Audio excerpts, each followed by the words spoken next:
Se você investir em ativos que não superam os balanços, os 15% por ano, você estará perdendo dinheiro todos os anos. Portanto, é muito importante que essa seja a sua taxa mínima. E quando você olha para isso, de repente percebe que a maioria dos ativos não supera isso. O S&P realmente não supera isso. O ouro, certamente não. Imóveis desalavancados, não. A maioria das coisas simplesmente não supera essa degradação. Então, se você investir em outras coisas, perderá dinheiro. E essa é uma lição difícil para as pessoas aprenderem. A maioria das pessoas não entende esse simples fato. Você está ficando mais pobre ao investir nessas coisas. E essa foi a grande constatação que me ocorreu. Tipo, oh meu Deus, todo o meu mundo macro foi virado de cabeça para baixo, porque tudo que pensávamos ser um ativo investível tornou-se um ativo não investível. E tudo que pensávamos que não era investível porque era mais arriscado tornou-se ativo. Porque ao analisar tudo em comparação com o balanço do Federal Reserve, como um mero exemplo, existem somente 2 ativos que apresentaram aumento. E eu já discuti isso extensivamente em ocasiões anteriores. São eles: a tecnologia e as criptomoedas. Raul Paulo explora as interessantes perspectivas de investimento decorrentes do mundo da tecnologia e das criptomoedas. Ele enfatiza como a tecnologia tem o poder de remodelar as indústrias e gerar retornos substanciais para os seus investidores. Paulo enfatiza a importância de compreender os avanços tecnológicos e o seu impacto nas empresas e também na sociedade. Ele destaca particularmente a natureza disruptiva de inovações como a inteligência artificial, a blockchain e finanças descentralizadas. Elas têm o poder de revolucionar os sistemas financeiros tradicionais. Quando se trata de criptomoedas, Paulo expressa uma perspectiva positiva, destacando a sua resiliência durante as crises económicas e o seu potencial como proteção contra a inflação. Ele também discute a notável trajetória de crescimento das criptomoedas como o Bitcoin e o Ethereum, atribuindo o seu sucesso à crescente adoção por investidores individuais e institucionais. Paulo sugere que as criptomoedas oferecem oportunidades de investimento únicas devido à sua oferta limitada, natureza descentralizada e a capacidade de servir como reservas de valor independentemente das instituições financeiras tradicionais. Além disso, Paulo argumenta que as criptomoedas representam uma mudança fundamental na forma como as pessoas percebem e interagem com o dinheiro. Ele as vê como uma nova classe de ativos que traz benefícios de diversificação e potencial para retornos significativos em carteiras de investimento. Paulo aconselha os investidores a alocarem uma parte do seu capital em criptomoedas como parte de uma estratégia de investimento completa. Embora reconheça os riscos associados ao mercado que está nascendo, ele enfatiza as perspectivas de crescimento a longo prazo que este mercado possui. A geração mais jovem está comprando produtos passivos. Os produtos passivos aumentam o valor dessas ações. Os baby boomers estão se despojando de produtos de gerenciamento ativo porque foi com isso que cresceram. Isso está criando essa diferença entre muitas das coisas que vemos hoje, ações de valor versus ações de crescimento. Qualquer coisa no S&P 500 ou no Nasdaq versus qualquer coisa fora dele. O Russell 2000 apresenta desempenho inferior, pois não está entre os 401 mais jovens. E os idosos têm que vender isso. Mas o que estamos fazendo também é tentar manter opticamente o máximo possível desses ativos. A maioria das pessoas que vejo no Twitter discutem sobre por que o jogo está acontecendo ou sobre a injustiça do jogo e está tudo correto. Isso não vai te salvar. Você não vai se foder apenas dizendo, sim, o Federal Reserve não o ajuda. O que você realmente precisa fazer é descobrir como se desfazer. E isso representou progresso para mim, com esta dissertação sobre o código de tudo e a teoria da era exponencial. O que eu comecei a compreender é que o conceito do código de tudo era a percepção de que estão investindo em todo o futuro. O código de tudo é realmente uma questão de entender que eles estão pagando os juros das dívidas, emitindo mais dívidas, e que isso vai parar no banco, no balanço do banco. Foi também a compreensão de que o mundo se tornou inteiramente cíclico. Agora, o ciclo do ISME é perfeito de um para o outro. Então temos esse incrível ciclo de 4 anos. Na verdade, são 3 anos e meio. E isso foi, de fato, impulsionado pelo vencimento da dívida.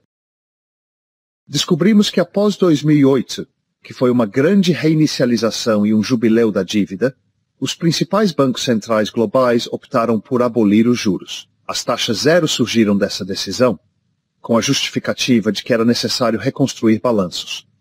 Eles então refinanciaram no setor de 3 a 5 anos para tal reconstrução. E isso criou esse ciclo perfeito. Esse ciclo que é o ciclo presidencial, o ciclo de redução do Bitcoin pela metade. É o ciclo de tudo pelagem. Esse ciclo impulsiona tudo. É por isso que tenho sido capaz de me sair tão bem em prever para onde os mercados estão indo. Porque esse ciclo é o ciclo de liquidez, o ciclo de degradação. É tudo uma coisa só e impulsiona ativos. Depois de entender isso, você entende a maior parte do jogo que está por vir. Agora, essa também não é a primeira vez que isso acontece. A década de 50 foi notavelmente semelhante a isto. Não foi uma crise demográfica que causou isso. E as dívidas que surgiram por causa da demografia da última vez, na verdade vieram obviamente da Segunda Guerra Mundial e dessas dívidas. Mas o que os governos fizeram no zero-one?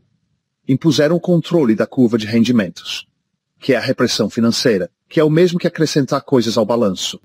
A economia, eles reestruturaram a dívida. A economia tornou-se perfeitamente cíclica, tal como é agora. É quase idêntico. Os preços dos ativos se correlacionaram completamente. Depois dispararam, corrigiram e dispararam de novo, corrigindo a cada ciclo, como ocorre atualmente. Portanto, aquela estratégia de 1950 realmente se aplica bem ao mercado de ações atual. Comparando o gráfico atual com o de 1950, vejo grande semelhança.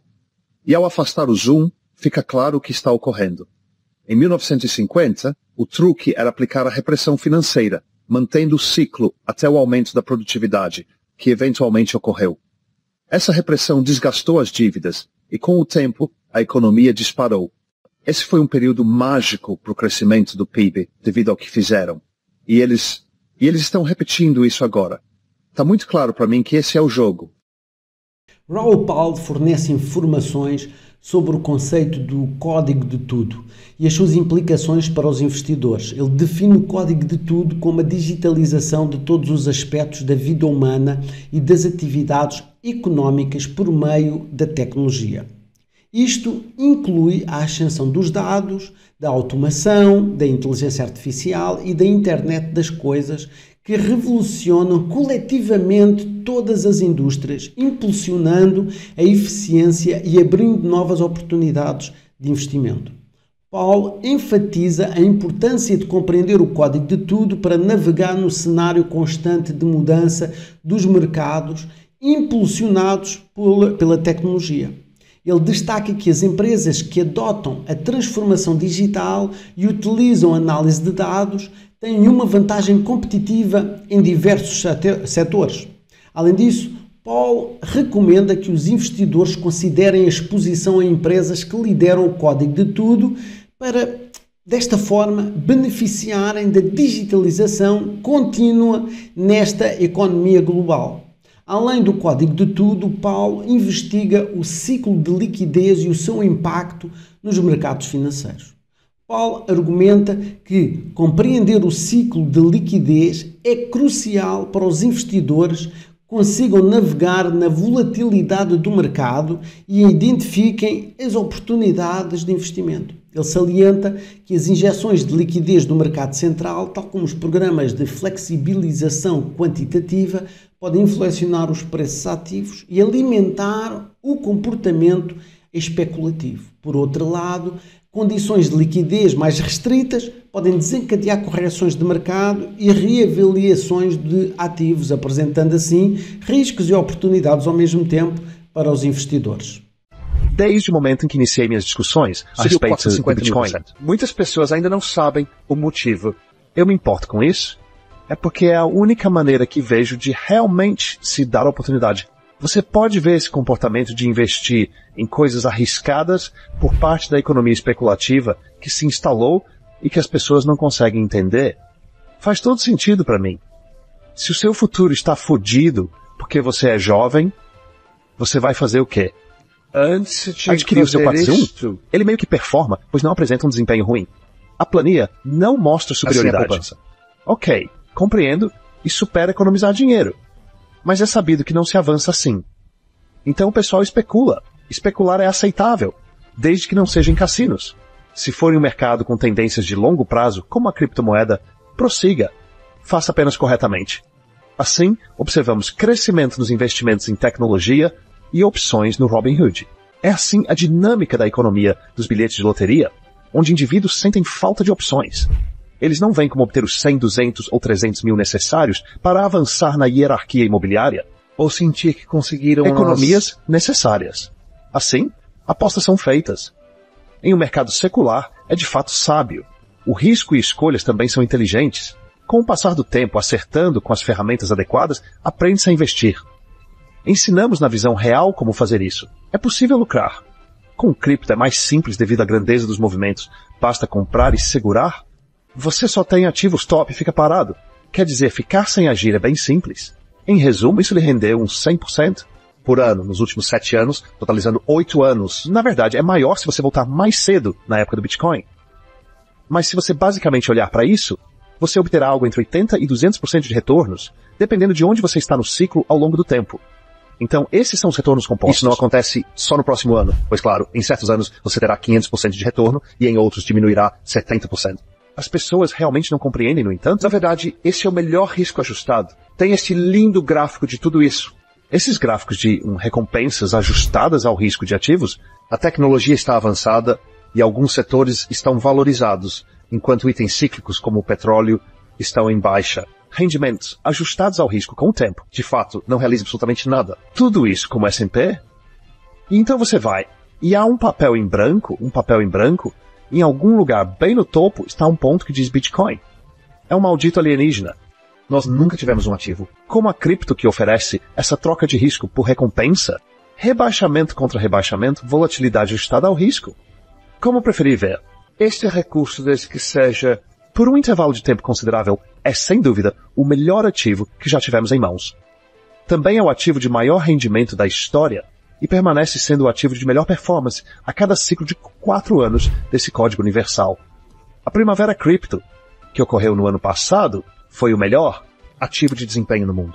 E o Verão Cripto este ano será o ativo com melhor desempenho no mundo. O outono das criptomoedas no ano que vem será ativo com melhor desempenho no mundo. O Inverno Cripto, que será em 2026, o ativo que apresenta o desempenho mais baixo em todo o mundo. É meio simples.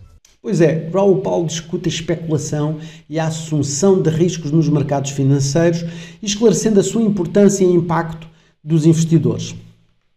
Sobre os investidores. Ele reconhece a especulação como um elemento crucial da dinâmica do mercado, envolvendo a busca do lucro através de previsões de movimentos futuros de preços. Paul reconhece que a especulação pode impulsionar a atividade do mercado, conduzindo à inovação e à volatilidade. No entanto, ele também enfatiza a diferença entre a especulação informada, que se baseia em pesquisas e análises minuciosas, como eu gosto de fazer, e o jogo imprudente impulsionado pelas emoções e pela mentalidade de rebanho, que é perigosa. Paulo ressalta a importância de gerenciar riscos ao se envolver em empreendimentos especulativos nos mercados financeiros. Aconselha também os investidores a avaliarem minuciosamente os fatores de risco, que poucos fazem, tendo em conta tanto a dinâmica específica do mercado como as tendências macroeconómicas mais amplas. Ao diversificar as suas carteiras, implementar ordens de stop loss e aderir a estratégias de investimento disciplinadas, os investidores podem minimizar o risco negativo e salvaguardar o capital durante as flutuações destes mercados nas criptomoedas. Além disso, Paulo destaca o papel da flexibilidade da formação na dinâmica do mercado, o sentimento dos investigadores e as percepções do mercado que influenciam frequentemente os preços dos ativos e os resultados do mercado. Ele adverte contra a dependência excessiva de narrativas de mercado ou a extrapolação de desempenho passado para prever tendências futuras, pois isso pode levar a um otimismo irracional e a um pessimismo injustificado. Amigos, se gostarem dos meus vídeos, não se esqueçam de esmagar o botão de curtir, subscrever o canal, porque todos os dias eu coloco aqui vídeos sobre o mundo cripto, e entrar também para o nosso grupo do Telegram na descrição do vídeo, em que é grátis, qualquer pessoa pode participar, comentar, perguntar, responder, desde que não faça publicidade, é super bem-vindo. E por isso espero que tenha gostado do vídeo. Se sim, hoje às 18 horas de Brasília, 21 horas de Portugal, cá estarei para mais um vídeo. Até lá, tenham um resto de dia fantástico.